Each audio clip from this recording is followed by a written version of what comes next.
नमस्ते मित्रों। मैं वैद्य अभय Kulkarni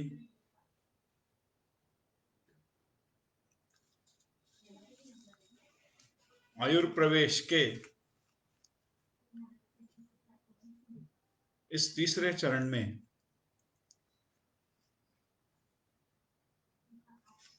fundamentals understanding fundamentals of Ayurveda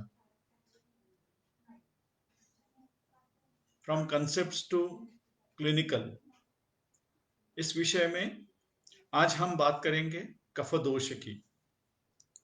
अब तक हमने वात को अच्छी तरह से समझा है, पित्त को भी समझने का प्रयास किया है और आज हम कफ को समझने जा रहे हैं।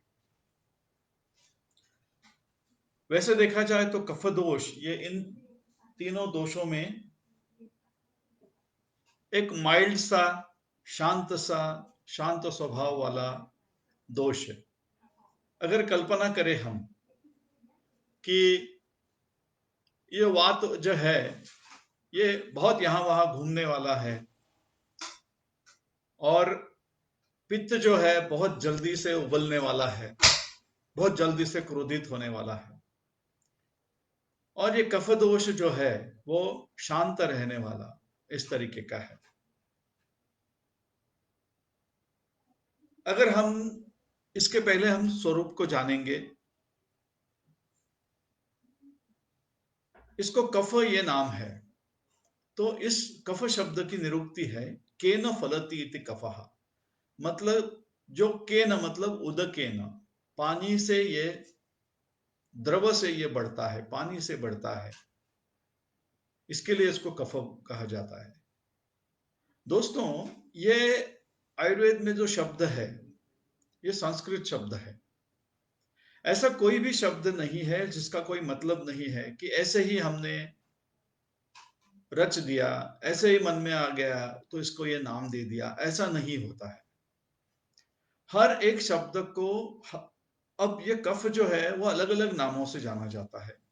कफ कहते हैं, श्लेष्मा कहते हैं, बलास कहते हैं, ऐसे कई सारे नाम हैं।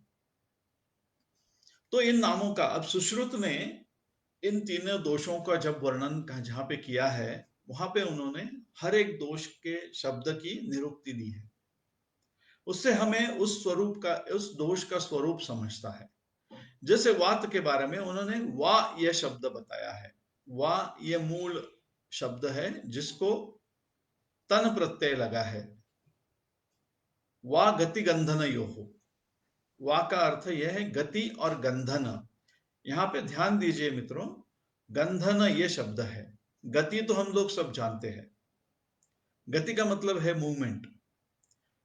तो वात जहां जहां भी होता है, जहां जहां पे मूवमेंट होगी, वहां जहां जहां पे गति होगी वहां पे वात दोष समझना चाहिए।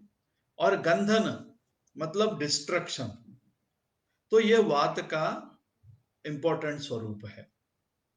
वैसे ही पित्त का तप ये मूल धातु है, मूल शब्द पित्त का तप ये है, और उसको अच्छी प्रत्यय लगा है। अब ये तन प्रत्यय क्या है, अच्छी प्रत्यय क्या है, या श्लिश आलिंगने तप संतापे, पित्त के बारे में तप संतापे मतलब जहां जहां पे भी संताप मतलब उष्ण हो वहां वहां पे पित्त होगा। और श्लिश आलिंगने, इसको मनिन प्रत्यय लगा है।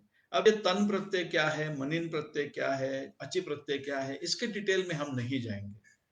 कहने की बात यह है कि इस हर एक शब्द के पीछे बहुत बड़ा शास्त्र है, बहुत बड़ा अर्थ है। और यूं ही आप देखेंगे कहीं पे वायु पित्तम कफश्चेति त्रयो दोषाः समासतः श्लेष्मा स्थिरत्व स्निग्धत्व संधिबंध क्षमादि भी, ऐसे कुछ जगह पे कफ के लिए कफ ये शब्द इस्तेमाल किया है, कुछ जगह पे श्लेष्मा ये किया है। तो मूल शब्द श्लेष्मा है जिसका आलिंगन है, मतलब दो पेशी को जोड़ने वाला ये जो है ये कफ का मूल स्वरूप है, मूल कार्य है। अब जैसे हमने देखा है कि तो इसके बारे में मतलब ये इसको इस एक शब्द का अर्थ निकालने के दो तरीके होते हैं संस्कृत में, जिसको निरुक्त कहा जाता है। जिसमें उसमें कुछ अर्थ जोड़ के वो शब्द तैयार किया जाता है, और दूसरा है व्युत्पत्ति, वो शब्द की रचना उस तरीके से की जाती है। तो ये जिन लोगों को इंटरेस्ट है, वो लोग ये संस्कृत को अच्छी तरह से पढ़े तो हम लोगों को संहिता अच्छी तरह से समझ में आती है। अब हम लोग शरीर में श्लेष्मा का, कफ का के बारे में जान रहे हैं। तो उसमें उन्होंने बताया है, जैसे हमने देखा कि अग्निरेव शरीरे पित्तांतर्गतः, महाभूतों की बात करें तो अग्नि महाभूतों से पित्त जैसा होता है, वैसे सोम, जल, पृथ्वी और जल महाभूत से कफ होता है। तो सोम, सूर्य और अनिल, ये तीन सृष्टि में जो भाव है, उनकी उनके तुलना की गई है वात पित्त कफ से। तो सृष्टि में अनिल मतलब वायु, शरीर में वात, सृष्टि में आदित्य मतलब सूर्य, शरीर में पित्त, और वैसे ही सोम मतलब चंद्रमा, शीत शक्ति, ये जो शरीर में हो, ये जो बाहर है, वो शरीर में कफ के स्वरूप से हमें प्रतीत होती है। तो इस कफ का जो गुण बताए गए हैं, सबसे पहले हम गुणों की बात करेंगे। स्निग्ध शीत गुरुर मंदो श्लक्ष्णो मृत्स्न स्थिर कफः। जो ये जो कफ नाम का भाव है शरीर में, वो कैसा है? वो स्निग्ध है, वो शीत है मतलब ठंडा है, स्निग्ध मतलब जिसमें चिकनाहट है, ऐसा है, और गुरु है मतलब जल्दी से वो हजम नहीं होता है, पचने में गुरु है। उसका दूसरा एक गुण बताया गया है जिसे मंद कहते हैं। मंद का मतलब है जो जल्दी से शरीर से निकलता नहीं, जिसकी गति कम होती है, इसको, उस पदार्थ को मंद कहते हैं। श्लक्ष्ण मतलब सॉफ्ट, और मूर्छन मतलब बहुत ही पिछिल, चिकनाहट बहुत ज्यादा हो, द्रव वाली, मतलब जो फालूदे में जो चिकनाहट दिखती है, बबली, और वो एक उसका जो सब्जा होता है वो कैसे होता है, हाथ को बिल्कुल, हाथ में जल्दी से नहीं आता है, झट से निकल जाता है, तो उसको जो म्यूकस जैसा स्वरूप है उसे मृत्स्न कहते हैं। और आपने टाल्कम पाउडर को हाथ में लिया होगा तो वो जो लगती है उसे श्लक्ष्ण कहते हैं। तो ये दो भेद है श्लक्ष्ण और मृत्स्न में। और फिर स्थिर, स्थिर ये कफ का गुण है। तो एक आपके आंखों के सामने एक ऐसा पदार्थ लाइए, ये सब गुणों को विजुअलाइज करने की कोशिश कीजिए। एक जो ऑयल है, जो घी है, बटर है, ये सारी स्निग्ध है।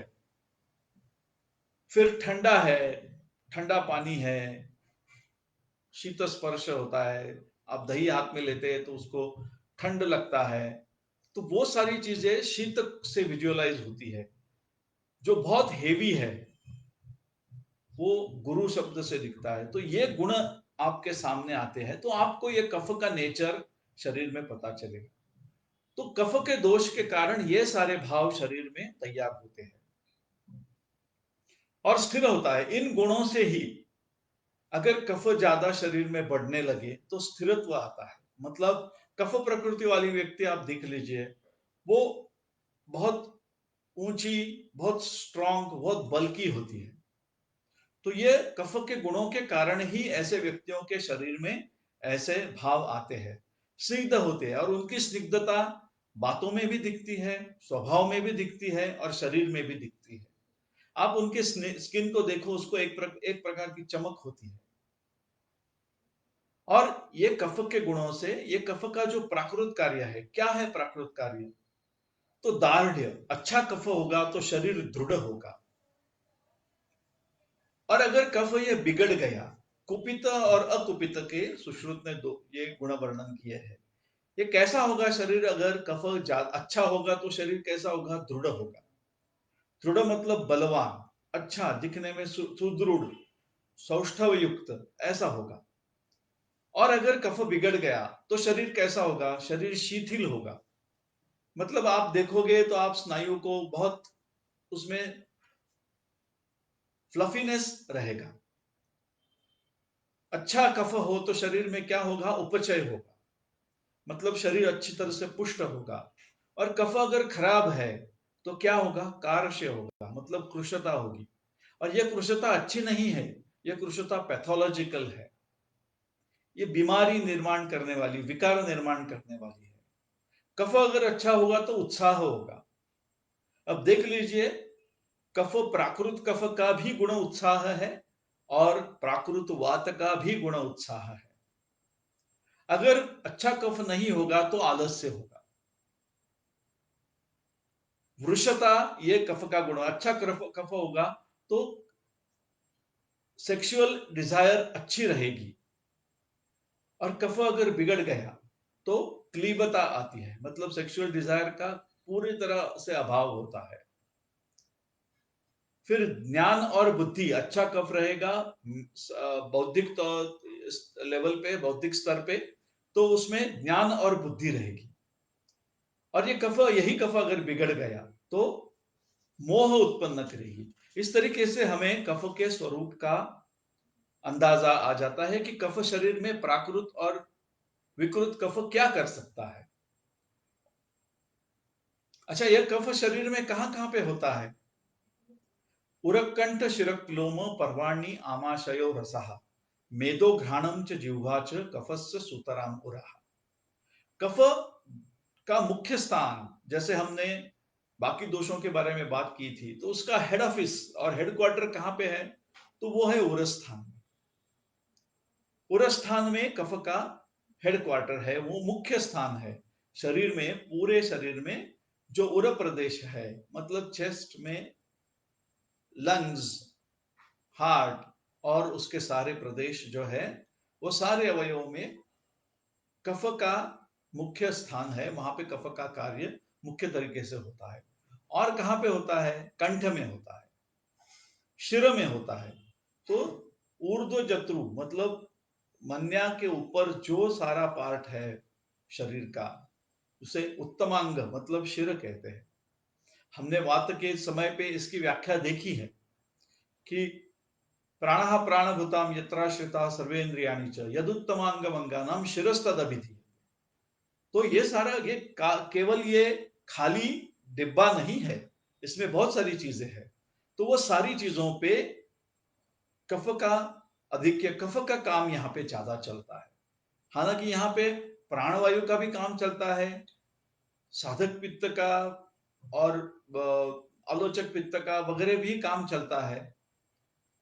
तो ये जैसे हमने देखा है कि ये दोष जो है, तीनों दोष सिंक्रोनाइज तरीके से काम करते हैं। क्लोम, ये आयुर्वेद में अवयव वर्णन किया गया है, वो भी एक कफ का स्थान है। क्लोम इति पिपासा स्थान उदक व स्रुतो मूलम। अब इसके बारे में बहुत सारे मतभेद है, आचार्यों के बहुत सारे विचार है। लेकिन ये क्लोम या अवयव हम लोग अब तक पिन पॉइंट करके लोकेट नहीं कर पाए हैं। जैसे हार्ट को, हृदय को हार्ट है, यकृत को लिवर है, ऐसा समझते हैं। तो कुछ लोग पैनक्रियास को क्लोम बोलते हैं। लेकिन क्लोम का उन्होंने जो बताया गया है, रुद दक्षिण तो ग्रंथि, मतलब जो थाइमस है वो शायद रहेगा। लेकिन इसके बारे में ठीक तरीके से कह नहीं सकते, पिन पॉइंट अब तक नहीं हो पाया है। हमारा शरीर जो है, आयुर्वेद के शरीर का जो ज्ञान है, वो इतना अच्छी तरह से डेवलप या विकसित नहीं हुआ है, अच्छी तरह से हम पिन पॉइंट नहीं कर पा रहे हैं अनेक सारे भावों में। उसमें एक क्लोमय है। तो ये क्लोम मतलब पिपासा का जो काम है, पिपासा का नियंत्रण जो है, वो कफ के, हमें समझने के लिए इतना काफी है कि पिपासा का जो स्थान है, पिपासा का जो कार्य है, वो कफ के अंदर आता है। कफ के कारण हमें पिपासा मैनेज करते हैं। फ्लूइड्स शरीर में जो उदक कर्मणा अनुग्रहम करोति, ऐसे कहा है। ये जो कफ है, ये उदक कर्मणा मतलब शरीर में सारे जो फ्लूइड्स है, वो सारे फ्लूइड्स पे कंट्रोल, उनका मूवमेंट और उनका सारा मेटाबॉलिज्म जो है, ये और ये उनका सारा फंक्शन, फिजियोलॉजी जो है, ये कफ दोष चलाता है। तो देख लीजिए कि शरीर में 66% से ज्यादा फ्लूइड्स होते हैं। और ये हर तरीके के, ब्रेन में जो फ्लूइड है वो भी कफ का, वहां पे भी वो भी कफ का स्थान है। आंखों में जो फ्लूइड है वो भी कफ का स्थान है। इंट्रासेल्युलर फ्लूइड है, इंटरसेल्युलर फ्लूइड है, जो मूवमेंट करने वाला रस रक्त है, जो किडनीज में तैयार होने वाला यूरिन है, शरीर में निकलने वाला स्वेद है, ये सारे फ्लूइड्स जो है ये सारे कफ के। अब आप कहोगे सर आपने तो लास्ट टाइम बताया था कि नाभिरामाशय स्वेदो लसिका रुधिरम रसः दृक् स्पर्शनम च पित्तस्य नाभिरत्र विशेषता, ये तो सारे पित्त के स्थान है। हाँ, ये पित्त के स्थान भी है और ये कफ के स्थान भी है। उनमें जो परिणमन होता है, जो मेटाबॉलिज्म होता है, ट्रांसफॉर्मेशन होता है, एक पदार्थ से दूसरा पदार्थ तैयार होने की प्रक्रिया जो होती है वो पित्त के कारण होती है। लेकिन उसका फ्लूइडनेस, उसका फ्लोइंग नेचर, उसकी जो फंक्शन करने की जगह देना ये है, ये फ्लूइड जो है ये कफ के अंदर आता है। तो हम श्वेत के बारे में कफ का भी विचार करेंगे और पित्त का भी विचार करेंगे। मूत्र के बारे में कफ का भी विचार करेंगे, पित्त का भी विचार करेंगे। लसिका के बारे में, रस के बारे में यही हाल है।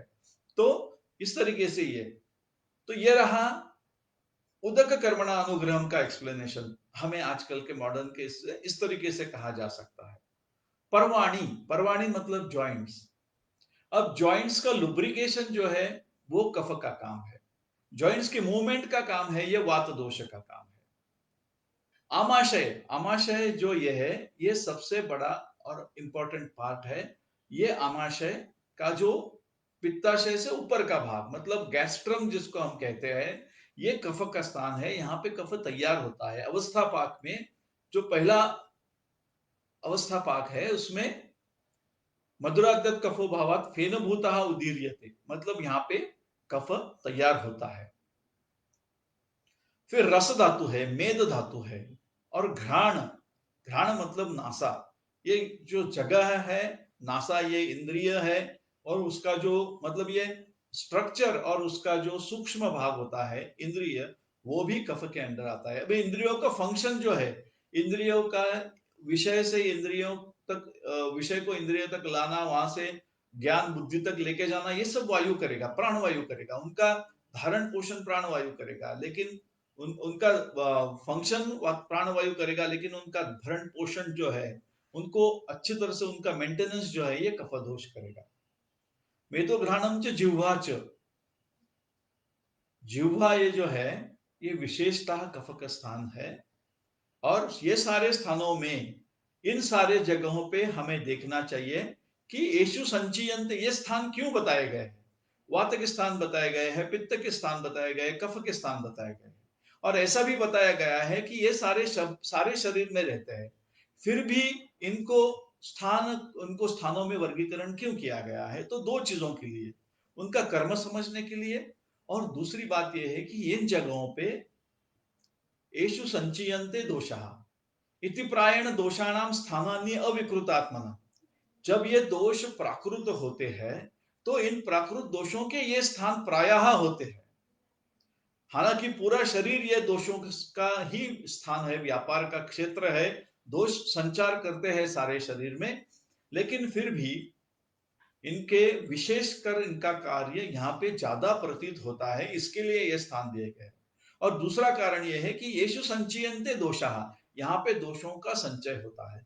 हम कफ के बारे में, कफ के वर्णन के बाद हम लोग दोषों के क्रियाकालों का भी कुछ थोड़ा अंश समझने वाले हैं, क्योंकि दोष, ये व्यापार, दोषों का व्यापार कैसे आरोग्य के लिए ये होता है, कारणीभूत होता है, और व्याधि कैसे उत्पन्न होते हैं, इस प्रक्रिया को देखने देखने में हमें क्रियाकाल का वर्णन देखना जरूरी है, और हमें अच्छी तरह से समझ में आता है। तो ये स्थानों में दोषों के स्थान है, यहाँ पे दोषों का संचय होता है। और संचय ये बहुत इंपॉर्टेंट है, जब हम क्रियाकाल की बात करेंगे तब इसके ऊपर बात करेंगे। तो ये दोषों के स्थान है, ये अच्छी तरह से ध्यान में रखने चाहिए।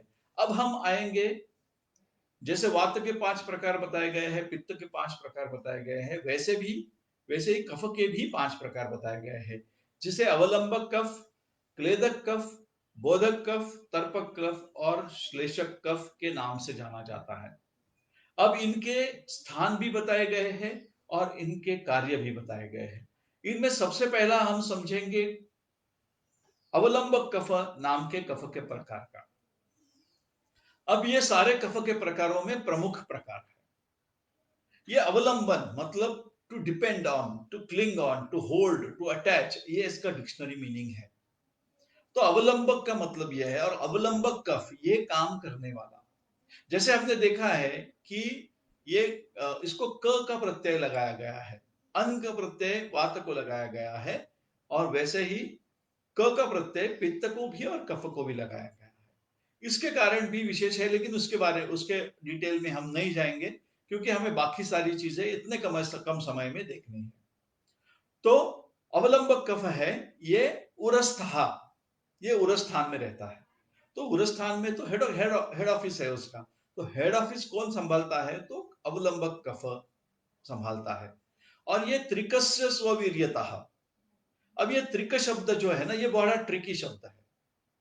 एक तो जो पृष्ठ के नीचे वाला भाग है, सबसे पृष्ठ, कटी और त्रिक, तो उस त्रिक को रेफर करता है। ये कुछ टीकाकारों का मानना यह है कि ये त्रिक शब्द से उस त्रिक को लेना चाहिए। कुछ टीकाकारों का मानना यह है कि शिर और दो बाहु, इन इस तीन चीजों को संभालने वाला ये, इसको त्रिक कहा जाए। लेकिन मेरे विचार में ये जो अवलंबक कफ का अगर कार्य देखा जाए, तो ये त्रिक मतलब शिरो, हृदय, बस्ती, इन तीनों को संभालने वाला है। इन तीनों का स उरस्था स त्रिकस्य स्ववीर्यता, अपने वीर्य से अवलंबन करता है। सत्रिकस्य स्ववीर्यता हृदय स्थान वीर्याच्च तत्स्थ एवाम्बु कर्मणा कफधामनाम च शेषाणाम यत् करोति अवलंबनम अतो अवलंबका श्लेषमा। मतलब यह है कि ये उर में रह के ये त्रिकों का, ये तीन चीजों का अवलंबन अपने वीर्य से, उदक कर्म से सारा फ्लूइड का मेटाबॉलिज्म ये उर से चलाता है, और इनका अवलंबन करता है, इनका धारण करता है, इनको पकड़ के रखता है, इनका स्वास्थ्य और धारण पोषण अच्छी तरह से रखता है। यह अवलंबक कफ का इंपॉर्टेंट कार्य है। अब इसमें एक देख लीजिए, एक ऐसा भी रेफरेंस है, प्राकृतस्तु बलम श्लेषम। अगर कफ प्राकृत है तो वो बल का काम करता है। विकृतो मल उच्चते, अगर ये विकृत हो जाए तो फिर वो मल होता है। और मल का मतलब यह है कि मलिनीकरणात् मलः, मतलब ज्यादा अगर विकृत है तो शरीर में रहता है तो शरीर को दूषित करता है, इसको निकाल के लेना चाहिए, इसके लिए उसको मल कहा गया है। सचैव ओजस मृतक का है, अगर वो अच्छा है तो वो ओज का काम करता है, और वही अगर बिगड़ गया सब पापमोपदिश्यते, वही रोग का काम करता है। तो उसका स्वरूप इस रेफरेंस से अच्छी तरह से हमें समझ में आता है। अब इसके बाद जो दूसरा कफ का प्रकार है वो है क्लेदक कफ। वो आमाशय में रहता है। अब आप उर से नीचे आमाशय में आए। आमाशय ये जो पहला रिसीविंग पोर्ट है अपना शरीर का। जैसे अगर सी से आता है या बाय एयर से अपनी कंट्री में कोई माल आता है, तो पोर्ट ये बड़ा इंपॉर्टेंट पॉइंट होता है, एंट्री पॉइंट जिसको कहा जाता है। तो फूड का जो एंट्री पॉइंट है, मतलब एंट्रेंस तो मुख है, लेकिन जो प्रोसेसिंग के लिए रिसीव किया जाता है वो आमाशय में आता है। तो ये आमाशय में उसको स्टोर किया जाता है, रखा जाता है। हालांकि उसकी प्रक्रिया मुख से चालू होती है, लेकिन मेन फंक्शन जो डाइजेशन का है वो आमाशय से स्टार्ट होता है। अब यहाँ पे सबसे बड़ी बात, इंपॉर्टेंट बात क्या होती है? तो हम देखते हैं कि हम जैसा कुकिंग करते हैं, तो कुकिंग में हम लोग क्या करते हैं? अगर हमें चावल पकाने हो तो हम लोग क्या करेंगे? बर्तन लेंगे, उसमें चावल लेंगे, वैसे के वैसे हम लोग चावल अग्नि पे या गैस पे नहीं रखेंगे। हम लोग क्या करेंगे? उसमें पकने के लिए सबसे पहला काम करेंगे, पानी डालेंगे। तो ये पानी डालने का काम है, ये क्लेदन का काम है, ये भिगोने का काम है, ये क्लेदक कफ करता है। अपने आमाशय में क्लेदक कफ ये अन्न को भिगोने का, क्लेदक सो अन्न संघात क्लेदनात्, अन्न संघात जो है उसको शिथिल करने का, उसको ढीला करने का, उसको डिसइंटीग्रेट करने के लिए मदद करने का काम ये कफ करता है। अब आप देख लीजिए इस वर्णन का महत्व यह है कि आप डाइजेशन की प्रक्रिया को विजुअलाइज करें। आपने अच्छी तरह से कोई सैंडविच खाया, वो सैंडविच आपके मुंह में से पेट में गया, तो उसको सॉफ्ट करने के लिए क्लेदक कफ होगा। तो इंडाइजेशन जब भी होता है तो हमेशा अग्नि का ही मान्य नहीं होता है। इस क्लेदक कफ की क्या स्थिति है, अपने शरीर में कफ की क्या स्थिति है, वात की क्या स्थिति है, अग्नि का ईरण ठीक तरह से हुआ कि नहीं हुआ है, क्या ये अग्निमांद्य का कारण है या फिर बहुत ज्यादा क्लेद शरीर में है ये अग्निमांद्य का कारण है, ये समझने के लिए, ये इस बारकाई से इसको देखने के लिए हमें ये डिस्क्रिप्शन, डिटेल्ड डिस्क्रिप्शन हमें समझना बहुत जरूरी है। इससे हम फिजियोलॉजी भी समझेंगे और अगर अच्छी तरह से फिजियोलॉजी समझ में आई तो पैथोलॉजी भी समझेंगे। तो ये अपना इंपॉर्टेंट काम है क्लेदक कफ का। अब इसके बाद वर्णन में जो दूसरा क्रम है, वह तीसरा क्रम है, वो आता है बोधक कफ का।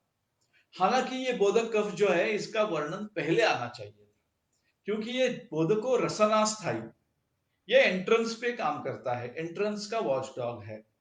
आपके रस को जो आप मुंह में डालते हैं, कल्पना कीजिए आप धूप में बहुत घूम रहे हैं और आपकी जीवा बड़ी सूख गई है और फिर आपको कोई खाने दिया, खाने के लिए कोई चीज दी, तो वो चाहे मीठा हो चाहे कुछ भी हो, आपको उसका स्वाद नहीं लगेगा। जब आप पानी पियोगे थोड़ा सा, तब आपको स्वाद का पता चलेगा या उस स्वाद का आनंद आएगा। तो इसके लिए बोधको रसना स्थाई, ये बोधक कफ है, उसके कारण ये आपको रस का आस्वाद करने को मिलता है। वहां से अभी सेवन अब पदार्थ वहां पे आ गया, उसका एनालिसिस करने के लिए वो जो जिह्वा मूल में जो कफ बैठा हुआ होता है, जो सलाइवा में कफ है, वो अन्न के साथ मिक्स करके उसका स्वाद बता देता है शरीर को। तो ऑटोमेटिकली वहां से वायु, प्राणवायु अपने बुद्धि इंद्रिय से उसका एनालिसिस कर लेता है कि ओके, ये अच्छा है, ये जो सैंडविच खाया है उसमें ऐसा ऐसे, इतना तीखा है, उतना मधुर है, उतना ये है, अमका ये फलाना है, इस तरीके से ये उसका एनालिसिस प्राणवायु कर देता है। तो ये समझने का काम, ये रस समझने का काम ये बोधक कफ करता है। अब उसके बाद चौथा जो आता है वो आता है तर्पक कफ। ये शिर में होता है। देख लीजिए, एक अवलंबक कफ है जो उरभ स्थान में है, फिर उसके नीचे जो आमाशय है उसमें एक क्लेदक कफ है, जिह्वा के वहां पे बोधक कफ है। तो तीन भाग तो यहीं पे हो गए। अब चौथा जो है वो सिर में है। तर्पका शिरस्थंस्थो अक्ष तर्पणात्, अक्ष मतलब इंद्रिय, इंद्रियों को जो फ्लूइड लगता है, इंद्रियों का काम होने के लिए, जो ट्रांसपोर्ट के लिए या उनको फैसिलिटेट करने के लिए, उनका काम फैसिलिटेट करने के लिए जो फ्लूइड लगता है वो तर्पक कफ है। तो cerebral fluid is a part of तर्पक कफ। ओके, तो आंखों में जो फ्लूइड है वो इज अ पार्ट ऑफ तर्पक कफ। घ्राण के में जो पार्ट है वो इट्स अ पार्ट ऑफ तर्पक कफ। और दूसरा भाग जो है जिह्वा में बोधक कफ है। तो इस तरीके से कफ के ये चार प्रकार हो गए।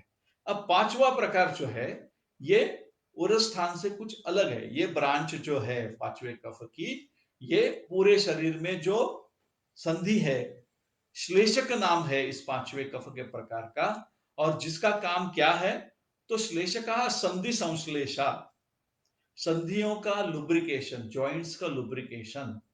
आप जो भी साइनोवियल फ्लूइड कहो या और कोई फ्लूइड कहो, ये फ्लूइड में जो ये जो फ्लूइड है उसको श्लेषक कफ कहा जा सकता है, श्लेषक कफ नाम से कहा गया है। तो ये दोषों के, ये सारे कफ के प्राकृत कफ के सारे स्थान है। अब प्राकृत कफ के स्थान है ऐसा क्यों कह रहा हूं, जब वो फिजियोलॉजिकल होता है, जो जब दोष प्राकृत होते हैं, साम्यावस्था में होते हैं, तभी आरोग्य होता है और तभी शरीर का काम सुचारू रूप से हो जाता है, होता रहता है। इसके लिए ये समझना जरूरी है। ये जब बिगड़ जाते हैं तो बिगड़ते कैसे हैं, तो तीन तरीके की गति है, चय, प्रकोप और प्रशम, और चय, प्रकोप और प्रसर। तो इसके बारे में हम थोड़ा बाद में बात करेंगे, लेकिन ये पहला, ये स्थान और उनका महत्व ये समझने के लिए ये बहुत जानना जरूरी है। अब ये जगहों पे, अब इसकी बात आई ही गई है, तो हम लोग चय, प्रकोप और प्रशम की बात भी कर लेते हैं। दोष जब प्राकृत होते हैं तो स्वभावतः उनकी चय की स्थिति होती है, प्रकोप की स्थिति होती है और प्रशम की स्थिति होती है। ऐसा नहीं कि हमेशा ये एक्टिव पार्टनर्स है शरीर की फिजियोलॉजी के, इसके लिए उनमें थोड़ा बढ़ाव चढ़ाव, उतार चढ़ाव ऐसा होता रहता है। It's a part of physiology, it's a part of व्यापार। शरीर का जो काम चलता है उसमें कुछ दोष बढ़ेंगे, कुछ कभी वात बढ़ेगा, कभी पित्त बढ़ेगा, कभी कफ बढ़ेगा। अब ये दिन भी है, इसके लिए हमें बताया गया है, शुरू में हमने देखा दोषों की संकल्पना समझते हुए कि वयो अहोरात्रि भुक्ता नाम, मतलब वय का है। जब बाल्यावस्था में होते हैं तो अपने शरीर में सारे ग्रोथ के काम होते हैं, तो स्वाभाविकता वो काल कफ का होता है, इसके लिए हम लोग ग्रो कर पाते हैं। अब जब हम तारुण्यावस्था में आते हैं तो पित्त का काम बनता है, सारी चीजों को हम समझने लगते हैं, सारी चीजों का अच्छा अच्छा अपना सॉर्टिंग होता है, प्रोसेसिंग होता है। अब ग्रो होने की प्रोसेस यहाँ पे थोड़ी कम होती है, लेकिन उसका उपयोग की प्रक्रिया ज्यादा होती है। और फिर हम जब वृद्धावस्था में आते हैं तब वहां पे डिजेनरेशन की प्रोसेस ज्यादा होती है, इसके लिए तब वो काल जो है वात के कारण वहां पे डिजेनरेशन ज्यादा होता है। ऐसे ही दिवस में भी कफ सुबह के टाइम में, दिन में सुबह के टाइम में कफ बढ़ता है, कफ क्षय होता है, फिर थोड़ा दोपहर के टाइम में उसका प्रकोप होता है और शाम के टाइम में उसका प्रशम होता है। इस तरीके से इसकी गति, कफ बढ़ता है, पित्त बढ़ता है, वात बढ़ता है, ये साइक्लिकल मूवमेंट चलती रहती है, दैट इज नॉर्मल। ये दोष विकार नहीं करते हैं। अब ऐसे तो बताया गया है कि रोगस्तु दोष वैषम्यम, अब यहाँ तो वैषम्य रोज हो जाता होता है, लेकिन ये इसको मैनेजेबल, ये जब तक चय, प्रकोप और प्रशम है तो ये साइकिल चलता रहता है। अब ये ऋतु में भी होता है। ग्रीष्म में वात का क्षय होता है, वर्षा में वात का प्रकोप होता है, और शरद ऋतु में वर्षा का वात सॉरी क्षय, ग्रीष्म में वात का क्षय होता है, वर्षा में वात का प्रकोप होता है, और शरद ऋतु में वात का प्रशम होता है। इसी तरीके से वर्षा ऋतु में पित्त का क्षय होता है, फिर शरद ऋतु में पित्त का प्रकोप होता है, और हेमंत ऋतु में पित्त का प्रशम होता है। वैसे ही हेमंत और शिशिर ऋतु में कफ का क्षय होता है, वसंत ऋतु में कफ का प्रकोप होता है, और ग्रीष्म ऋतु में वात का कफ का प्रशम होता है। इस तरीके से ये साइक्लिकल चलता रहता है। जब तक ये स्वस्थ, ये अपने बैलेंस में है, रिस्पेक्टिव बैलेंस में है, तब तक ये अच्छी तरह से चलता रहेगा। लेकिन जहां पे ये बिगड़ जाता है, अब ये ऋतु तो किसी सबके लिए समान है। अगर मैं नासिक में हूं तो नासिक में वसंत ऋतु चल रहा है, इंडिया में वसंत ऋतु चल रहा है, तो सारे प्रकृति के लोगों को वसंत ऋतु होगा। जिसमें अगर मैं कफ प्रकृति का होऊंगा तो वसंत ऋतु में मेरे शरीर में बाकी लोगों से मेरे शरीर में कफ ज्यादा बढ़ेगा, वात प्रकृति के व्यक्ति में कम बढ़ेगा। वात प्रकृति के व्यक्ति में वर्षा ऋतु में वात बहुत ज्यादा बढ़ेगा। या फिर ऐसा है कि इसका प्रैक्टिकल एप्लीकेशन क्या है कि अगर वात व्याधि है तो वर्षा ऋतु में वात व्याधि ज्यादा बढ़ेगा, और स्वाभाविकता प्रशम के लिए शरद ऋतु का काल ज्यादा अच्छा बढ़ेगा। तो इस तरीके से इसका इस्तेमाल करते हैं। तो ये प्राकृत अवस्था में होता है। अगर दोष विकृत हो जाते हैं तो क्या होता है, चय प्रकोप होता है। चय कितना चय हुआ, कितना, हाउ मच परसेंटेज ऑफ दोष इज उसका चय हुआ है, फिर उसका प्रकोप कितना हुआ है। अब प्रकोप के लिए कारण क्या है, इसको अगर समझ ले हम तो फिर अच्छी तरह से समझ में आएगा, उसका स्वरूप समझ में आएगा। और फिर उसके बाद अगर वो प्रमाण, मात्रा बहुत ही ज्यादा है वैषम्य की, तो वो प्रशम के बजाय प्रसर की तरफ जाता है, और प्रसर से फिर आगे आगे दोष की प्रक्रिया होती है। अब इसमें यह समझना है हमें कि ये जो क्षय है, क्यों ग्रीष्म में वात का क्षय क्यों होता है, ये समझ ले तो हमें उसका स्वरूप अच्छी तरह से समझ में आएगा। चीयते लघु वृक्षाभिर औषधि भी समीरणः तद्विदस तद्विदे देहे कालस्य औष्ण्यात न कुप्यति। अब इसमें क्या होता है कि आप अगर ग्रीष्म ऋतु का वर्णन ऋतुचर्या में देखें तो उसमें क्या, कैसे स्वरूप है, बाह्य वातावरण का ये बताया गया है। वैसा ही वातावरण शरीर में होता है, जैसा अपने शरीर में होता है वैसा ही वनस्पतियों के भी शरीर में होता है, और उस टाइम का जो अन्न होता है उसमें भी इस तरीके से होता है। तो इसके लघु वृक्ष, इन चीजों से वात दोष बढ़ता है। लेकिन और शरीर भी वैसा होता है, और फिर उस दोनों के वैसा समान होने के कारण वात का क्षय होता है, वात बढ़ता रहता है, अपनी जगह में बढ़ता रहता है। लेकिन उष्णता होती है वातावरण में, इसके लिए उसका प्रकोप नहीं हो पाता है। इसके लिए अभी जैसे ही वर्षा शुरू हुई, जैसे ही बरसात चालू हो गई, ठंड बढ़ने लगी, तो वैसे वात का प्रकोप होना चालू हो जाता है।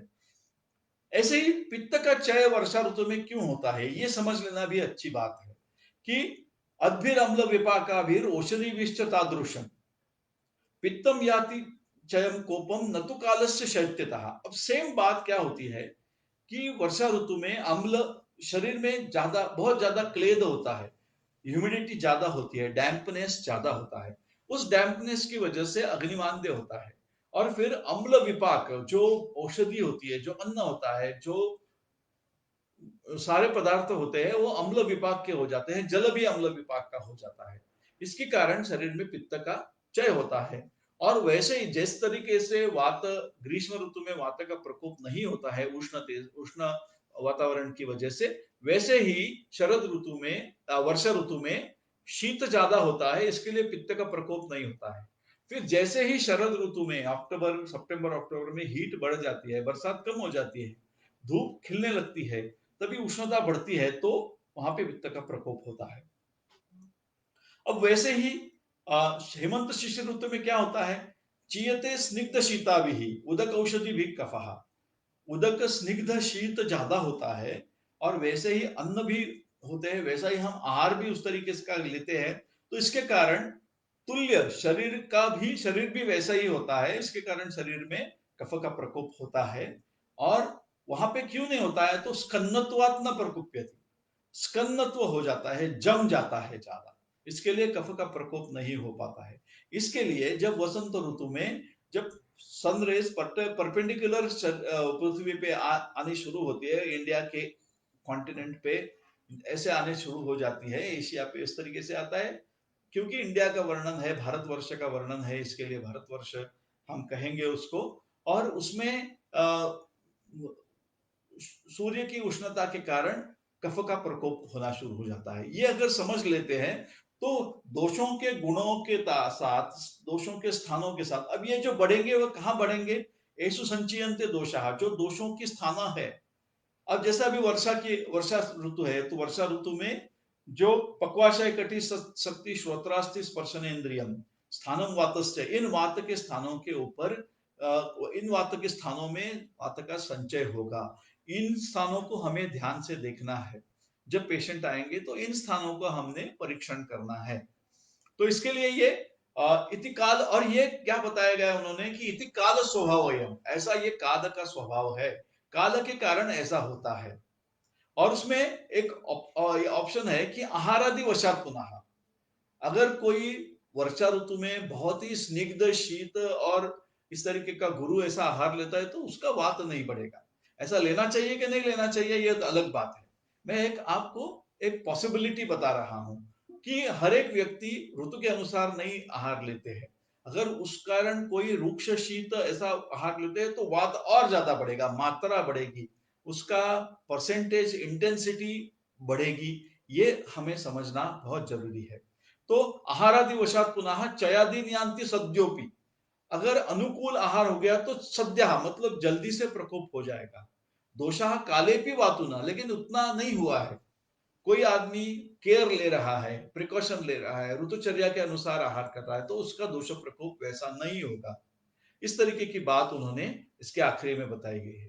अच्छा, इसके आखिरी में ऐसा भी एक बताया है कि ये दोषों का प्रकोप कैसे होता है, तो उन्होंने बड़ा अच्छा तरीके का उदाहरण देके समझाया गया है। ये व्याप्नोति सहसा देहम आपाद तल मस्तकम निवर्तते तो कुपितो मलोलपाल्पम जलौघवत।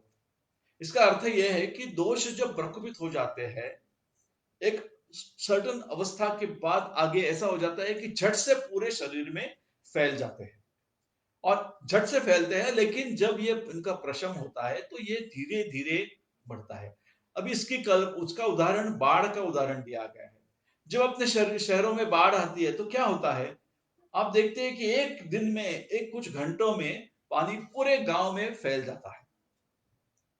लेकिन जब बरसात बंद हो जाती है, बाढ़ निवर्तन उसका होने शुरू हो जाता है, तो वह कैसे होता है, जैसे झट से आया वैसे झट से नहीं जाता है। वो धीरे धीरे कम होता होता नॉर्मल होता है। तो ऐसे दोषों के प्रकोप का स्वभाव है ये भी समझना बहुत जरूरी है। अब हम कफ के क्या करेंगे, कफ का जो ये स्वरूप हम दोषों का समझ एक बार समझ लेते हैं, तो फिर उसके बाद हम अभी बात करेंगे कफ के प्रकोप की और क्षय की। दोषों की गति तीन प्रकार की होती है।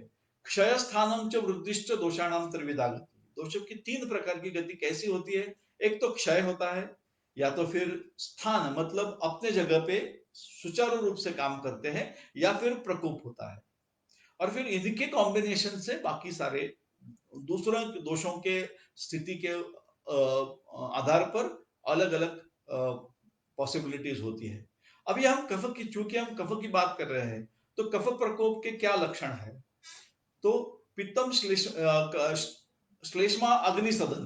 कफ से सबसे पहली बात क्या होगी, तो कफ ज्यादा बढ़ने से बहुत ज्यादा बढ़ जाता है। आप देख लीजिए कि एक जगह पे वायु है, एक जगह पे अग्नि है और एक जगह पे पानी है।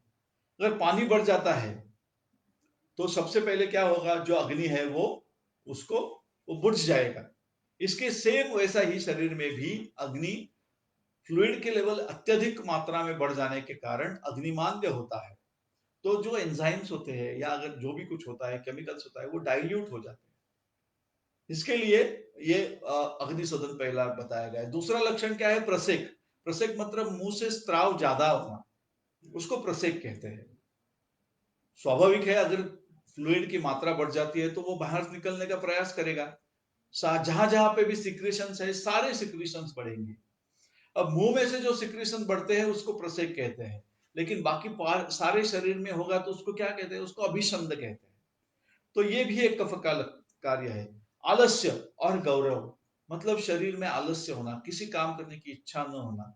अब ये वात के कारण जो अवसाद है, तो वात क्षय हुआ है तो उसमें भी ऐसे लक्षण दिखते हैं, और कफ का वृद्धि में भी ऐसे लक्षण दिखते हैं। तो हमें फिजियोलॉजी से समझना बहुत जरूरी है कि फ्लूइड का लेवल बढ़ने से हुआ है, या फ्लूइड के लेवल बहुत ज्यादा कम होने के कारण, या वात का लेवल बहुत ज्यादा कम होने के, मोटिवेशन कम होने की वजह से ऐसा हुआ है। ये देखना बहुत जरूरी है, क्योंकि ये बैलेंस से काम करते हैं, इनका इक्विलिब्रियम है। तो ये functional equilibrium is important, not quantitative equilibrium. दोषों के बारे में हमें हमें फंक्शनल इक्विलिब्रियम देखना जरूरी है। जितना वात का फंक्शन होता है उतना ही पित्त का होता है, उतना ही कफ का होता है। तो ये इक्विलिब्रियम मेंटेन होगा और दोष साम्यम अरोगता का परिचय हमें मिलेगा। अच्छा, उसके बाद क्या लक्षण होते हैं कफ वृद्धि के, कफ प्रकोप के? श्वेत और शैत्य, श्वेत वर्ण होना और शैत्य शीतता शरीर में प्रति ज्यादा होना, ये कफ वृद्धि का कारण होता है। और श्लथांगत्व, शिथिलता, जो संहनन होता है, जो मसल का टोन होता है, जो स्किन के नीचे जो जगह है, सब क्यूटेनियस स्पेस, उसमें लूजनेस आना ज्यादा दिखाई देता है। और फिर उसके बाद श्वास कास और अति निद्रता, ये लक्षण कफ वृद्धि के हैं। अगर कफ शरीर में कम हो जाता है या कफ का क्षय हो जाता है तो क्या लक्षण होते हैं, तो भ्रमः, कफे भ्रमः, श्लेष्माशयानाम शून्यत्व, रुद्रव श्लथ संविता। अब यहाँ पे भी ऐसे लक्षण बताए गए हैं। तो आप कल्पना कीजिए कि आप ग्रीष्म ऋतु में, मतलब समर सीजन में, आप दोपहर की धूप में बहुत, मतलब अप्रैल मई का बहुत पीक का समर है, और तब आप धूप में बाहर गए हैं और बहुत देर तक आप घूम रहे हैं, तो क्या होगा, आपको आपको चक्कर आना शुरू होगा। फिर आपको ऐसा लगेगा शरीर में से सारा द्रव निकल गया है, सारा खाली। श्लेष्माशय मतलब क्या, जो श्लेष्मा के स्थान है, शिर है, कंठ है, उर है, जिह्वा है, ये सारे जो स्थान है, वो श्लेष्माशयनम शून्यत्व, ऐसा लगेगा वहां से सब निकल गया है, फ्लूइड वो सब खाली हो गए हैं, रिक्त हो गए हैं, ऐसा प्रतीत होगा। और रुद्रव, रुद्रव मतलब हृदय की गति बढ़ना, पाल्पिटेशन, ये रुद्रव कफ क्षय के कारण होता है। ये वात वृद्धि के कारण भी होता है।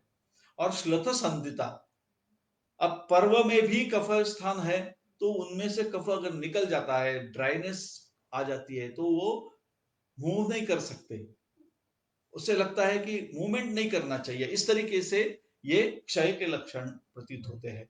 हमने जो नॉर्मल कर्म देखे वो स्थान वाले, मतलब अगर कफ दोष अपने स्थान पे है, प्राकृत प्रमाण में है, इक्विलिब्रियम में है, तो वो क्या करेगा, ये हमने उसके प्राकृत फंक्शन में देखा है, जैसे दार्ढ्य है, उत्साह है, वगैरह वगैरह। तो ये है। अब ये जब आपको कहीं पे भी शरीर में भी कौन से भी दोषों में, कौन से भी व्याधि में अगर ऐसे लक्षण देखने को मिले, तो वो कैसे होते हैं, कफ के प्रकोपित कर्म कैसे होते हैं, इनको हम समझने के लिए ये करेंगे। अब मैं आपको एक कफ के प्रकोप का, कफ के विकार का एक कैनवास आपके सामने रख रहा हूं। आपके कैनवास के ऊपर आपको एक जगह पे हमने कफ के प्रकोप का बताया, दूसरी जगह पे हमने कफ के क्षय का बताया। अब मैं ये प्रकोपित दोष, कफ दोष के कारण क्या कर्म शरीर में प्रतीत होते हैं, क्या लक्षण निर्माण होते हैं, इनको थोड़ा और डिटेल से बताना चाहता हूं। तो श्लेष्मणा स्नेह काठिन्य कंडुषितत्व गौरवम। काठिन्य, कहीं पे भी आपको दिखे कि एक जगह पे सूजन आई है और वो बहुत कठिन है सूजन, वो प्रेस नहीं हो पा रही है, नॉन पिटिंग एडिमा है, तो वो कफ के कारण होता है। उसमें आपको जानना चाहिए कि अच्छा ये दोष कौन सा दोष है। हमें किसी पेशेंट को जब हम सिम्टम्स देखते हैं, तो हम एक तो क्या करते हैं, हम लोग व्याधि को देखते हैं, लेकिन उसके पहले हमें दोषों को देखना चाहिए। दोषों को देखना, पहले आप व्याधि भी देखे या बाद में, आपको दोषों को तो देखना ही देखना है, क्योंकि बिना दोषों के देखे आपको उसमें चिकित्सा की दिशा नहीं मिलेगी। इसके लिए आप शोथ के पेशेंट को देखते हैं या फिर किसी स्किन डिसीज के पेशेंट को देखते हैं, और वो देखते हैं कि वो लीजन बहुत सख्त है, बहुत डीप है, उसकी डेप्थ ज्यादा है, तो समझना चाहिए कि यहाँ पे कफ दोष का आधिक्य है। श्लेष्मणा स्नेह, उसमें बहुत ज्यादा चिकनापट है, बहुत ज्यादा ड्राई है और सख्त है, तो उसमें वात के साथ साथ कफ है। लेकिन सिर्फ बहुत डीप है और उसमें से बहुत पानी निकल रहा है, तो वो कफ दोष का है। इस तरीके से हम समझ सकते हैं। कंडु शीतत्व, शीतक की प्रतीति होती है, गौरव का कंप्लेंट ज्यादा होता है, मुझे सारा शरीर भारी भारी सा लगता है, ऐसा पेशेंट जब बताता है तो समझना चाहिए कि कफ दोष का कार्य हो रहा है। जहां पे भी बंध, कहीं पे भी ऑब्स्ट्रक्शन आया हो, तो वो ऑब्स्ट्रक्शन विकृत हुए कफ का ही काम होता है। और जो ऑब्स्ट्रक्शन कहीं पे भी आता है, जैसे मलावरोध है, वो कफ के कारण भी हो सकता है या फिर वात के कारण भी हो सकता है। बहुत ज्यादा ड्राई होने से मल बहुत सख्त हो गया और वो स्टकअप हो गया, तो भी कॉन्स्टिपेशन हो सकता है। और बहुत ज्यादा स्त्यान हो गया, बहुत ज्यादा पिछिल हो गया और कि निकल ही नहीं पा रहा है, तो भी उसको अवरोध करेगा।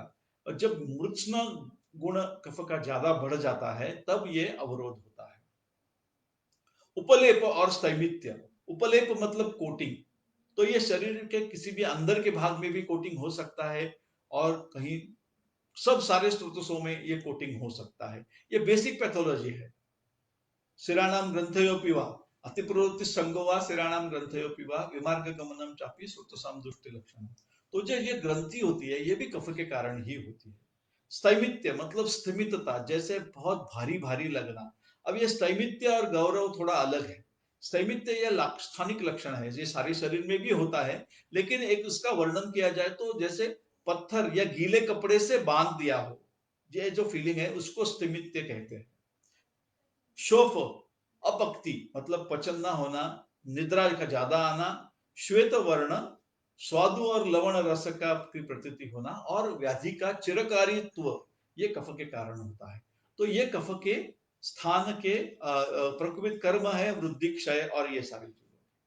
अब इनको अगर हम बेसिक समझ लेते हैं, इन लक्षणों को अब जब हम समझ लेते हैं, तब हम जाएंगे षट क्रिया काल की तरफ, क्योंकि हमें इससे पता चलता है कि व्याधि दोषों के लक्षणों का। अब इसमें जो मैंने आपको बताया कि पहले जैसे वात के बारे में भी बताए थे, पित्त के बारे में भी बताए थे, वैसे कफ के बारे में भी मैं आपको बताना चाहूंगा कि इति अशेषामय व्यापी अलुप्तम दोष लक्षण। सारे सारे डिसीजेस में कहीं पे भी ये श्लेष्मणा, स्नेह, काठिन्य काठिन्य वगैरह जो वर्णन बताए गए हैं, तो ये जहां जहां पे भी समझे आप, हर व्याधि में या तो वात के होंगे या पित्त के होंगे या कफ के होंगे या इनके कॉम्बिनेशंस के होने होंगे। यही व्यापार, इन दोषों के व्यापार से ही सारे दोषों का लक्षणों का व्यापार निर्माण होने वाला है। तो अगर आपको विकारा नाम अकुशलो, अगर आपको विकार का नाम मालूम नहीं है, आप व्याधि का नाम नहीं कह पा रहे हैं, लेकिन आपको दोषों की अच्छी समझ है, तो आप चिकित्सा अच्छी तरह से कर सकते हैं। आपके रुग्णों को फायदा भी हो सकता है, अच्छी तरह से फायदा फायदा भी नहीं, फायदा जरूर होगा, क्योंकि आप दोषों की ही चिकित्सा करते हैं। हाँ, कुछ व्याधि प्रत्यनिक दवाई होती है, व्याधि प्रत्यनिक औषधि होती है, व्याधि प्रत्यनिक चिकित्सा होती है। जैसा ज्वर हो गया, ज्वर का लंघन ये व्याधि प्रत्यनिक उपचार है और वो करना चाहिए। इसके लिए व्याधि की संप्राप्ति समझना बहुत जरूरी है, व्याधि समझना बहुत जरूरी है। ये नहीं कि आप, लेकिन उसमें भी आपको दोषों का अगर समझे तो आपको बहुत प्रिसाइसली आप ट्रीटमेंट कर सकेंगे। तो ये इसका एप्लीकेशन है। लेकिन इसका हमें ये देखना है कि व्याधि का तो प्रकोप हो गया, व्याधि के लक्षण हमें समझ में आएंगे, लेकिन ये दोष प्रकोप से व्याधि, दोष साम्यम, रोगस्तु दोष वैषम्यम, ये कैसा तैयार होता है, ये प्रक्रिया समझने के लिए हमें ये षट क्रिया काल का आधार लेना चाहिए। षट क्रिया काल मतलब क्या? तो 6 अवधि बताए गए हैं, 6 अवस्था बताए गए हैं जहां पे हम चिकित्सा करनी चाहिए, जहां पे हम चिकित्सा कर सकते हैं और व्याधि को बढ़ने से रोक सकते हैं। इसका जो वर्णन है उसको षट क्रिया काल बताया गया है। तो उसमें हमने जो पहले जिक्र किया था, चय प्रकोप प्रशम, ये तो स्वास्थ्य की बात हो गई। लेकिन चय प्रकोप और प्रसर ऐसा जब होता है, जब प्रकोप ज्यादा होता है, कोपस्तु चयो वृद्धि स्वधाम नहीं हो, अपने स्थान पे दोषों की वृद्धि होना, इसको चय कहते हैं। कोपस्तु उन्मार्गगामिता, लेकिन जब बढ़ जाता है तो कोप मतलब उन्मार्गता, अपने स्थान से बाहर निकलकर वो दोष दूसरे स्थानों में जाना शुरू होता है, उसे प्रकोप कहते हैं। और उससे भी और ज्यादा प्रसरणशील होना, इतने थोड़े बढ़ गए लेकिन उनको कंट्रोल में लाया गया, आहार विहार से या वातावरण से या और अन्य चीजों से, उपचार से आप शोधन करोगे या दूसरे उपचार करोगे, तो वहां से जो उसको कंट्रोल में लाओगे तो उसको प्रशम हो सकता है। लेकिन ये अवस्था नहीं आती है, दोष बड़ी मात्रा में बढ़ना चालू रहता है, तो वो दोषों से, दोष प्रकोप से फिर व्याधि की ओर जाना हम लोग शुरू करते हैं, उसको कहते हैं प्रसर। तो यहां से दोषों से व्याधि का प्रवास शुरू हो जाता है, दोषों से व्याधि बनने की प्रक्रिया शुरू हो जाती है। इसके लिए हमें ये षट क्रिया काल देखना बहुत जरूरी है। तो इन्होंने सुश्रुत संहिता में व्रण प्रश्नीय अध्याय में इसका बहुत अच्छी तरह से वर्णन है। मैं आप सब लोगों को आह्वान करूंगा कि आप लोग वो ओरिजिनल संहिता में से जरूर पढ़े, सटीक पढ़े, उसमें आपको बहुत अच्छी तरह से समझ में आएगा। और ये जरूरी है, और ये बार बार पढ़ते रहे, क्योंकि एक बार पढ़ने से हमें उसका पूरा ग्रास्पिंग नहीं आता है, पूरा उसका विषय अच्छी तरह से समझ में नहीं आता है। तो इसके लिए बार बार पढ़ना पड़ता है, और बार बार आपका जो नॉलेज है का लेवल है वो परकोलेट होते होते डेप्थ आ जाती है, और फिर आप अच्छी तरह से उसे समझना शुरू करते हैं। तो ये संचय के लक्षण दोषों के दिए गए हैं। स्तब्ध पूर्ण कोष्ठता, पिताव भाषत, ये वात के है। और पित्त के पिताव भाषता मंदोष्मता, ये पित्त के लक्षण है। कफ के अंगानम गौरवम और आलस्यम, मतलब ये जब लक्षण, अभी इन लक्षणों को तरफ ध्यान से दो। जब आपको कोई पेशेंट कहेगा कि मुझे बहुत भरा भरा लगता है, पेट फूला फूला लगता है, तो समझना चाहिए कि वात का संचय हो गया है। जब आपको लगता है कि मुझे सारा अग्नि मेरा बंद हो रहा है, तो समझना चाहिए कि पित्त का कुछ गड़बड़ हो रही है। मुझे बहुत भारी भारी लग रहा है, मुझे आलस आ रहा है, मैं काम कर नहीं पा रहा हूं, कुछ करने की इच्छा नहीं होती है, तो समझना चाहिए कि पित्त का क्षय हो रहा है।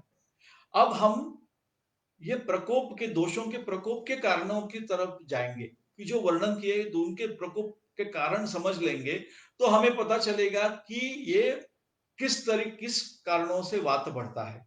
अब ये हमने पढ़ा है अच्छी तरह से।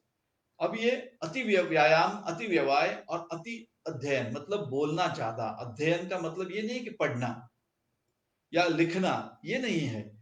अध्ययन पहले के सब जमाने में ऐसा होता था, मौखिक अध्ययन होता था, बहुत ज्यादा देर तक श्लोक रटते रहते थे, तो उसको अध्ययन कहते हैं। और उस अध्ययन से ज्यादा बोलने से, मतलब कोई भी चीज आप ज्यादा करो, ज्यादा लिखो, ज्यादा बोलो, ज्यादा मूवमेंट करो, तो इनसे वात बढ़ने वाला है। प्रपतन, प्रधावन, प्रताड़न, प्रपीड़न, अगर किस चीज को बहुत ज्यादा देर तक आपके शरीर पे दबाव बना रहे तो उससे भी वात बढ़ता है। आप अगर गिरते हैं कहीं, अगर आप दौड़ते हैं, तो इन चीजों से वात बढ़ता है। अगर आपको अभिघात हो जाता है, आपको डैमेज, इंजुरी हो जाती है, तो वो इंजुरी से वात बढ़ता है।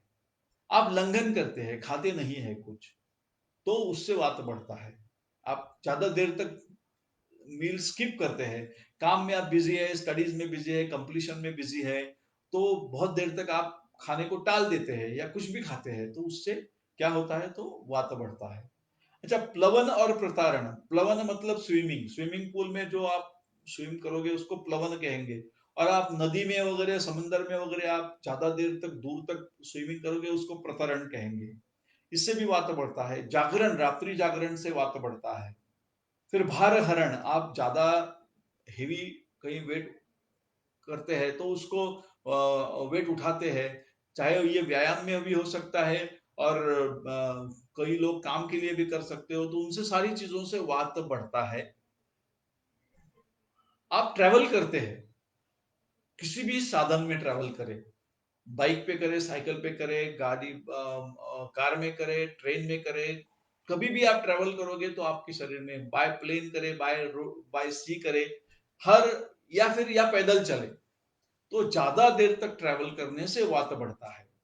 अब ये खाने के बाद कैसा होता है, मतलब कटु, रुक्ष, कषाय, लघु, शीत, शुष्क शाक, मतलब जो पदार्थ, ऐसे पदार्थ, तीखे पदार्थ, रूखे पदार्थ, सूखे पदार्थ ऐसे खाते हैं, ड्राई मीट खाते हैं, ड्राई सब वेजिटेबल्स खाते हैं, तो इन सारी चीजों से, और सारे दाल वाली चीजों से, चाहे वो मूंग की दाल हो, चाहे तुअर की दाल हो, या चने की दाल हो, या सारे जो द्विदल धान्य होते हैं, उनमें से ज्यादातर वात बढ़ाते हैं। कुछ पित्त भी बढ़ाते हैं, कुछ कफ भी बढ़ाते हैं। जैसे कुलत्थ है वो पित्त बढ़ाएगा, तिल और माश है वो कफ बढ़ाएंगे। इस तरीके से उनका होता है। अनशन, विषमाशन, अध्यशन और वेगावरोध, ये आप इनको, एक ये हेतुओं का, हम क्या बोलते हैं यहाँ, वात प्रकोप वाले हेतु, हाँ समझ में आ गए, तो हम उसको टाल देते हैं। लेकिन अगर ये चीजों से वात का क्षय होता है, ये बड़ी मात्रा में, बार बार तक, मतलब एक बार आपने चना दाल खा लिया तो आपका तुरंत वात बढ़ा, ऐसा नहीं होगा। आप वर्षा ऋतु में आप वड़ा पाव खाते हैं या पकोड़े खाते हैं, तो काल का बल मिलेगा। आप वात प्रकृति है, आपके शरीर में वात बढ़ा है, तो उसको वात का बल मिलेगा, और आपने ज्यादा मात्रा में खाए, और आप अगर बहुत हफ्ते में 3-4 बार ऐसे बहुत दिनों से खा रहे हैं, तो आपको वात का हेतु विकार करने वाला होगा, या फिर वो सिर्फ क्षय होगा, प्रकोप होगा और प्रशम हो जाएगा। नहीं तो अगर आप इस तरीके से अतिवेलम, अति प्रमाणेन च उपयोग, इस तरीके से होता है, तो उसको हेतु का आता है। तो ये हमने कफ की, वात की बात की। वैसे ही पित्त का क्या है, पित्त में क्रोध, शोक, आयास, उपवास, विदग्ध, इन चीजों से, मतलब हम गुस्सा करते हैं, हम शोक करते हैं, हम भयभीत हो जाते हैं, तो इन सारी चीजों से, या हम एक्सर्शन करते हैं, तो एक्सर्शन, ये सारी चीजों से वात भी बढ़ता है और पित्त भी बढ़ता है। आप विदग्ध होते हुए आपका खाना ठीक तरह से पचा नहीं है, आपने बहुत तीखा मसाले वाला खाना खाया है जिसका ठीक तरह से डाइजेशन नहीं हुआ है, फिर भी आप घूमने गए, फिर भी आप ट्रैवल के लिए गए, तुरंत ट्रैवल के लिए गए, ऐसी अवस्था में आपने मैथुन जैसा कर्म किया, तो आपके शरीर में पित्त बढ़ने वाला है। फिर आप कटु, अम्ल, लवण, उष्ण, तीक्ष्ण, विदाही ऐसे चीजें खाओगे, कुलत्थ, सरसप जैसी बहुत स्पाइसी और हॉट चीजें खाओगे, हरित शाक, सारे ग्रीन लीफी वेजिटेबल्स। ऐसे बहुत सारे पेशेंट्स होते हैं जो बोलते हैं कि जब उन्हें मेथी की सब्जी खाई तो उन्हें पित्त हो जाता है, करेले की सब्जी खाई तो उन्हें पित्त हो जाता है। तो ये उनका हरित शाक, जो ग्रीन लीफी वेजिटेबल्स है, वो सारी पित्त बढ़ाने वाली होती है। मत्स्य अज, फिश खाते हैं तो उनका पित्त बढ़ता है। अज मतलब मटन खाते हैं, अविक मांस ये खाते हैं तो पित्त बढ़ता है। दधी तक्र जैसे अम्ल रस वाले पदार्थ खाते हैं, अम्ल फल खाते हैं, सुरा के विकार लेते हैं, मतलब किसी भी प्रकार का मद्य लेते हैं तो वो पित्त बढ़ाने वाला होता है। इस तरीके से पित्त बढ़ता है। अब देखिए शरीर में इसका भी व्यापार देख लीजिए कि जो उष्ण है, तीक्ष्ण है, जो स्पाइसी है, जो विदाह बर्निंग सेंसेशन निर्माण करने वाला है, ये सारा पित्त बढ़ाता है। और कफ किस चीजों से बढ़ता है? कफ बढ़ता है दिवा स्वाप से। अब हम उदक की बात कर रहे हैं, कफ की बात कर रहे हैं, शरीर के फ्लूइड्स की बात कर रहे हैं, तो देख लीजिए इसके बैकग्राउंड पे, क्योंकि इन चीजों की वात पित्त की हमने प्रकोप के कारणों की बात नहीं की थी, इसके लिए मैंने इसके कफ के साथ साथ इनका जिक्र किया। तो कफ कैसे बढ़ता है? तो दिवा स्वाप से बढ़ता है। मतलब दिन में आप बोले तो आपके शरीर में सिक्रीशंस ज्यादा बढ़ना चालू हो जाएंगे, और बहुत ज्यादा बढ़ेंगे तो उसको अभिशंद की स्थिति होगी। इसके लिए ये दिवा स्वाप है। अव्यायाम, आपका जो फ्लूइड है ये व्यायाम से यूटिलाइज होता है, ट्रेवलिंग से यूटिलाइज हो जाता है। लेकिन ये जब व्यायाम ज्यादा होता है तो फ्लूइड का बैलेंस कम होके फिर वो वात बढ़ाता है। और आप बिल्कुल भी व्यायाम नहीं करते हैं, बिल्कुल भी मूवमेंट नहीं करते हैं, तो फ्लूइड की मात्रा शरीर में बढ़ती है। इसके लिए इनका रिस्पेक्टिव बैलेंस देख लीजिए कि व्यायाम ये चीज है, आप प्रमाण में करते हैं तो वो शरीर के लिए अच्छा है, बिल्कुल भी नहीं करते हैं तो कफ बढ़ाएगा, और बहुत ज्यादा करते हैं तो वात बढ़ाएगा। तो ये आलस्य, आप कहते हैं कि नहीं, नहीं आज नहीं करूंगा, कल नहीं करूंगा, अब आपके बिहेवियर से, विहार से भी वात बढ़ेगा, और ये कफ बढ़ेगा, आलस्य बढ़ेगा, और आपके प्रवृत्ति से मन, कफ बढ़ने की वजह से भी आलस्य होगा। तो ये इसको विशियस सर्कल कहते हैं। क्योंकि कफ बढ़ जाता है आपको आलस्य होता है, और क्योंकि आप आलस्य करते हैं आपके शरीर में कफ बढ़ता है। ये दुष्ट चक्र तैयार होता है, और इसको ब्रेक करना फिर बहुत मुश्किल होती है। इसके लिए बहुत ज्यादा कफ, क्या आप अगर देखोगे कि कफ के हेतु है, तो कफ के हेतु और प्रमेह के हेतु बिल्कुल सेम होते हैं। कफ के हेतु और मेदोरोग के हेतु, स्थौल्य के हेतु बिल्कुल सेम होते हैं। इस तरीके से मधुर, अम्ल, लवण, शीत और स्निग्ध इन पदार्थों का सेवन। मधुर में सारे स्वीट्स आ गए, मधुर में सारे बहुत सारी मात्रा में, मतलब गोधूम मतलब गेहूं भी मधुर हो गया, चावल भी मधुर हो गए। चावल मधुर और अम्ल विपाकी है। तो इन तरीके से सिर्फ ऐसा नहीं कि जो मीठा लगता वही मधुर है, फल भी मधुर है। तो ज्यादा मतलब घी, दूध, घी, ये सारी चीजें खाना, ये भी मधुर है। इक्षु विकार तो एक बात है, इक्षु विकार जैसे मतलब शर्करा है, गुड़ है, ये सारी चीजें हैं, इनसे इसको इक्षु विकार कहते हैं। लेकिन हम लोग मधुर में सिर्फ इनका ही कहते हैं, नहीं मैं तो बिल्कुल शुगर नहीं खाता। अरे आप गेहूं भी खा रहे हैं, आप दही भी खा रहे हैं, आप दूध भी पी रहे हैं, तो वो सारी चीजें मधुर हो गई। आइसक्रीम, मिल्क शेक, ये सारे मधुर हो गए, ये सारे कफ बढ़ाने वाले। जो भी गुरु, पिच्छिल और अभिसंधि जो ज्यादा ये है, आप तरबूज खाते हैं तो वो भी कफ बढ़ाने वाला होता है। तो ये कफ के बढ़ने वाले कारण है। और बाकी सारे अलग राइस वैरायटीज जो है ये सारे कफ बढ़ाते हैं। उड़द दाल की चीज, ये सारे कफ बढ़ाते हैं। दूध, दही, जैसे मैंने बताया, पायस, सारे तरीके के अलग अलग खीर। अनुप मांस और औदक मांस, अनुप देश में रहने वाले प्राणी, जो बड़े बड़े प्राणी होते हैं, जैसे बीफ होता है, और ये सारी चीजें हैं, ये कफ बढ़ाने वाली है। पोर्क होता है, ये कफ बढ़ाने वाले हैं। अनुप और औदक मांस मतलब सी फूड जो होता है, ये सारा मांस कफ बढ़ाने वाला होता है। तो ये सारे कफ के प्रकोप के कारण हो गए। इनसे क्या होता है? अब संचय तो हो गया, चयो वृद्धि स्वधाम ने, वो अपने स्थानों में वृद्धि हो गई। अब प्रकोप के लक्षण क्या है? प्रकोप में अगर ये जब प्रकोप होता है तो उसका शरीर में वायु वहां से अपने स्थान से निकलना शुरू करता है। इसके लिए कोष्ठतोद और कोष्ठ संचरण, पित्त का अम्लिका, पिपासा, परिदाह, और कफ का अन्न द्वेष और उल्लास। उल्लास मतलब जी मचलना, नौसिया। अन्न द्वेष मतलब खाने की इच्छा न होना। ये कफ के प्रकोप के लक्षण है। तो इसे हम इन चीजों को देखते ही जानना चाहिए कि हाँ, यहाँ पे आपको कफ का प्रकोप होने लगा है, और ये जब बहुत मात्रा में होता है तो प्रसर होता है। अब प्रसर के बारे में उन्होंने बहुत, मैं कुछ ही समय में आपको ये व्याधि की प्रक्रिया की तरफ लेके जा रहा हूं।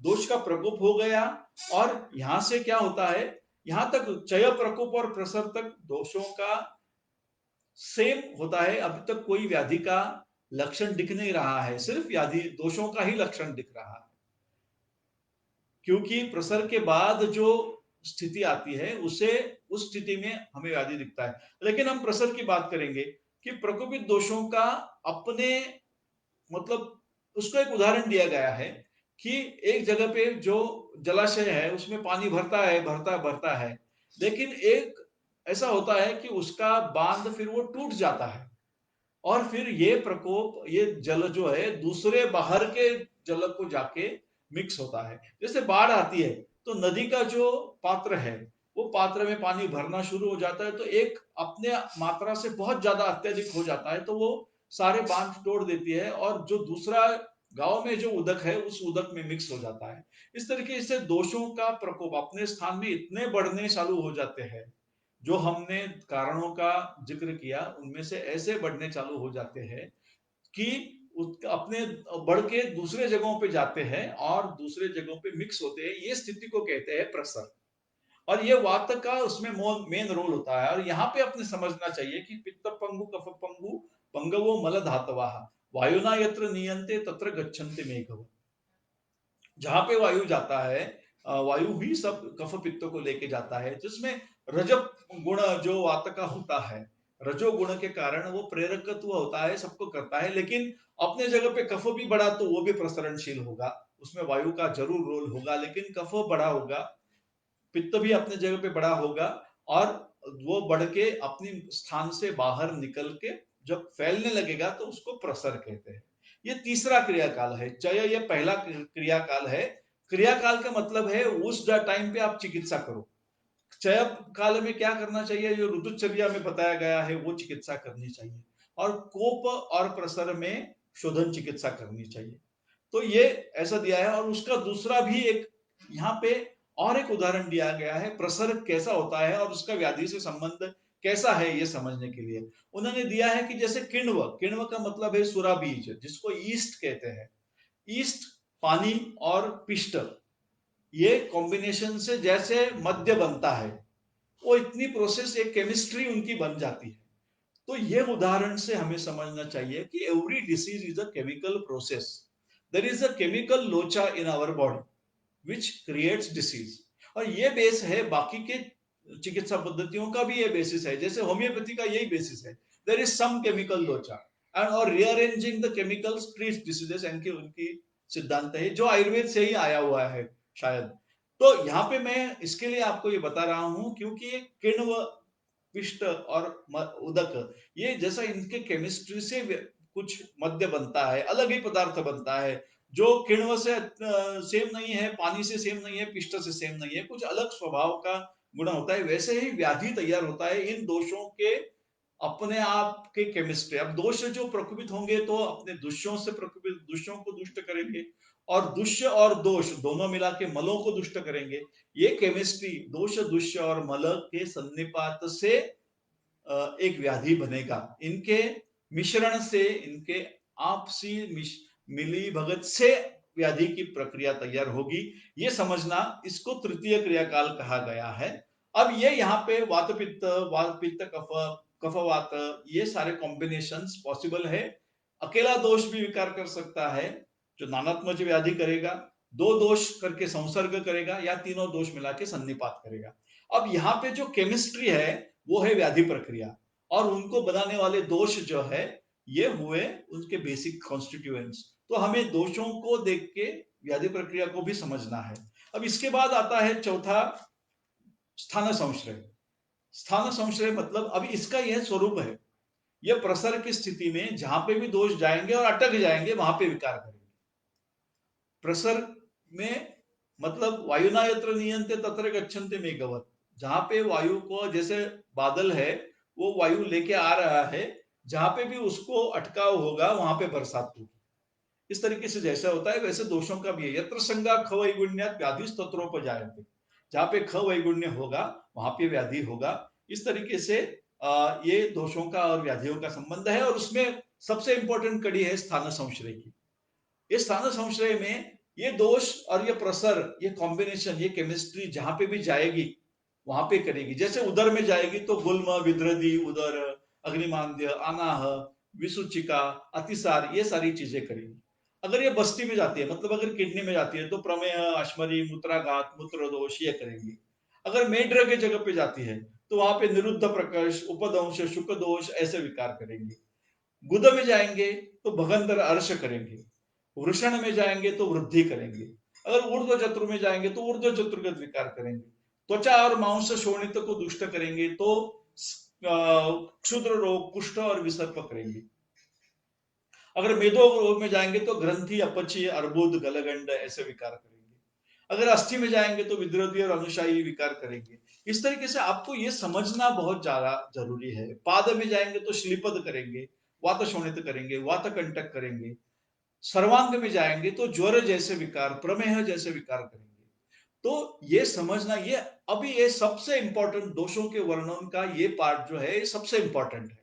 यहाँ पे वही दोषों का समुदाय, वही मिश्रण, वही केमिस्ट्री जिस जगह पे जाएगी वहां पे आपको वो व्याधि करेगी। अब ये समझना बहुत जरूरी है कि सारे व्याधियों का मूल कारण दोष कैसे है, ये प्रक्रिया ये स्थान संश्रय के वर्णन से हमें समझती है। तो ये बहुत इंपॉर्टेंट है। और इसके बाद फिर प्रसर, ये व्यक्ति आता है और भेद आता है। व्यक्ति में व्याधि के लक्षण, स्थान संश्रय में पूर्व रूप के लक्षण दिए गए जो हर व्याधि में अलग अलग है।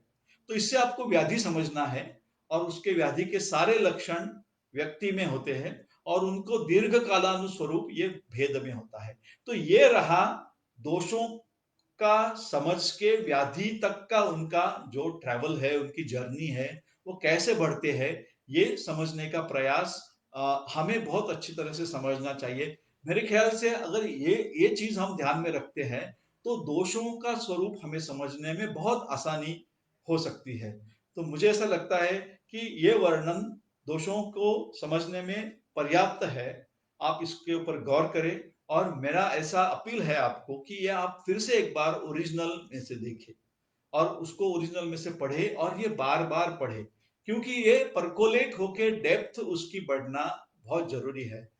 तभी आपको व्याधि का जो व्यापार है वो समझ में आएगा। और अगर आपको व्याधि का व्यापार समझ में आएगा, व्याधि की संप्राप्ति समझ में आएगी, यथा दुष्टेन दोषेण, दोष कैसे प्रकोपित हुआ है, यथा चादो विसर्पिता, कहां जाके उसने क्या किया है। यहाँ पे आता है अंशांश कल्पना, मतलब दोष कौन से गुणों से बड़ा है, कहाँ पे जाता है, वो रस में गया तो क्या लक्षण होते हैं, ये गतत्व हो गया। उसकी गति अगर अवरुद्ध हो जाती है और बहुत ज्यादा प्रकोपी हो जाता है तो उसका आवरण हो जाता है। तो ये सारा समझने के लिए हमें यथा दुष्टेन दोषेण यथाचानु विसर्पिता निर्वृत्तिरामयस्यासु, मतलब व्याधि कैसे प्रक्रिया तैयार हुई है, ये तीन चीजें अगर समझते हैं तो हमें चिकित्सा में, चिकित्सा करने से कोई रोक नहीं सकता, चिकित्सा में यश मिलने से कोई नहीं रोक सकता। इसके लिए ये बहुत जरूरी है। संचयम च प्रकोपम च प्रसरम स्थान संश्रयम व्यक्ति भेदम च यो वेत्ति दोषाणाम स भवेद विशक। दोषों को क्या समझना चाहिए, दोषों का क्या समझना चाहिए, संचय, प्रकोप, प्रसर, स्थान संशय, व्यक्ति और भेद, ये 6 चीजें अगर समझते हैं तो वो रियल विशक हो कहला सकता है। और इसका महत्व क्या है, संचय अपरुता दोषा लभंते नोत्तरागति। अगर संचय में दोषों को जीत लिया जाए, दोषों का हरण कर दिया जाए, बढ़े हुए दोषों का, तो उस समय तो आगे की गति नहीं होती है। इसके लिए इसको हर स्टेज को क्रिया काल कहा गया। क्रिया मतलब चिकित्सा, चिकित्सा काल मतलब अवधि। इस समय, उस अवसर, इस अवसर पर यह चिकित्सा करनी चाहिए। ऐसा अगर करते हैं तो आगे नहीं जाता, और आगे अगर बढ़ते हैं तेतु उत्तरागतिषु भवन्ति बलवत्तराः, जैसे जैसे बढ़ेंगे वैसे वैसे आपको ये हो गए। व्यक्ति और भेद में अगर आपको उसको उपचार नहीं करेंगे तो वो असाध्य, हर एक छोटा व्याधि भी असाध्य हो सकता है। और अगर एक असाध्य व्याधि है प्रमेह जैसा, जो सही समय पे उसको अगर पकड़ते हैं हम, तो उसको भी हम जीत सकते हैं। ये मेरा कहने का मतलब है। अब इसके साथ मैं आपकी रज़ा लेता हूँ। मैं ऐसा चाहता हूँ कि आपको ये आयुर्वेद का अध्ययन जो है, ये आपको बहुत अच्छा फलदायी हो और आपको बहुत-बहुत अच्छी प्रगति आपकी हो, आपको बहुत यश मिले, आपके परीक्षा में भी और आपके चिकित्सा में भी आपको यश मिले, जो भी आप व्यवसाय करें उसमें आप यश मिले। आपने 3 लेक्चर्स में मुझे सुना और अच्छी तरह से समझा, इसके लिए मैं आपका बहुत-बहुत आभारी हूँ और जिज्ञासा का मैं खास तौर से सारे कार्यकर्ताओं का, विद्यार्थियों का बहुत आभारी हूँ कि उन्होंने आपसे रूबरू होने का मुझे मौका दिया। इससे मैं वैद्य अभय कुलकर्णी आपसे विदा लेता हूँ। मैं आपके लिए हमेशा उपलब्ध हूँ। आप मुझे abhaynk@yahoo.com इसके ऊपर आप मुझसे संपर्क कर सकते हैं या आप मेरे फ़ोन पे मुझे व्हाट्सएप भी कर सकते हैं 9822537240 ये मेरा नंबर है। आपसे आपकी अगर कोई शंका हो, आपको कोई डिफ़िकल्टी हो तो मेरी क्षमता से मैं आपका डिफ़िकल्टी का ये आंसर देने की कोशिश करूँगा। धन्यवाद, बहुत-बहुत धन्यवाद। Thank you.